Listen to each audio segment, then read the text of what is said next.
बेहान भ के लोग हाथ कसम खैले रहलन। अचानक प्रेमी और प्रेमिका का जुदाई हो गई। आज जब जुदाई हो गई 2 साल के बाद प्रेमिका मिलल बा। जब प्रेमिका मिलल बा कमलेश भैया प्रेमिका सी है तुम्हार प्यार भुला गईलू हमके। लड़का का कहता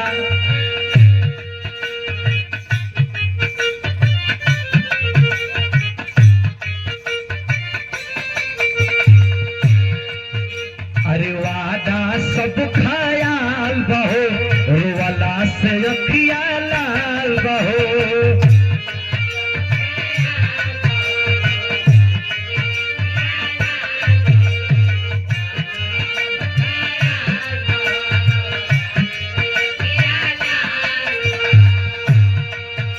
अरे वादा सब खयाल बहो रुवाला से अखिया लाल बहो।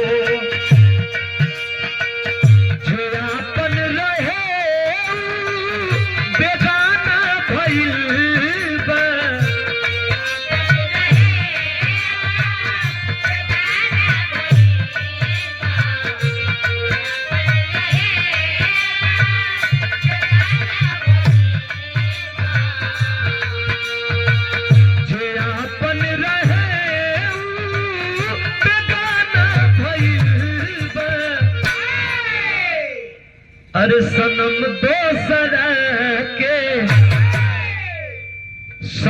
दोसर के दीवाना भइल बा। सनम दोसर के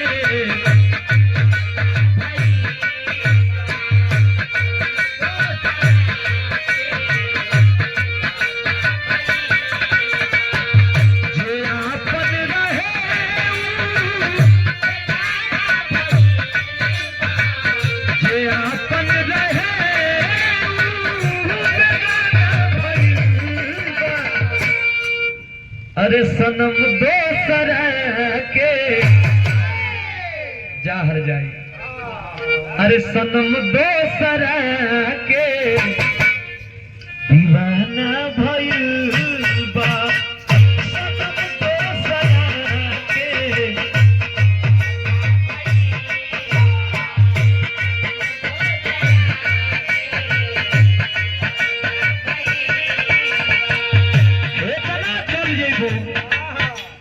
आशिक ना सोचले रहे सोचले ना हम रहली तू ये तना बदल जइबू।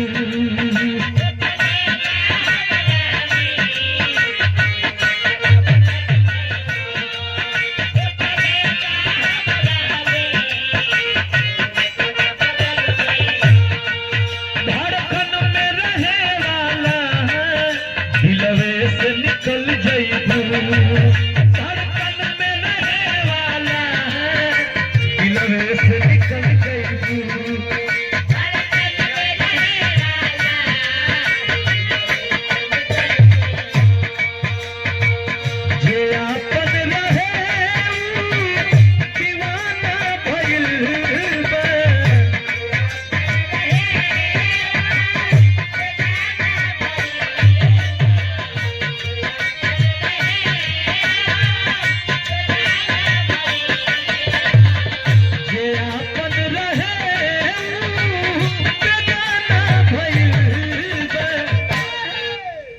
अरे सनम दोसर के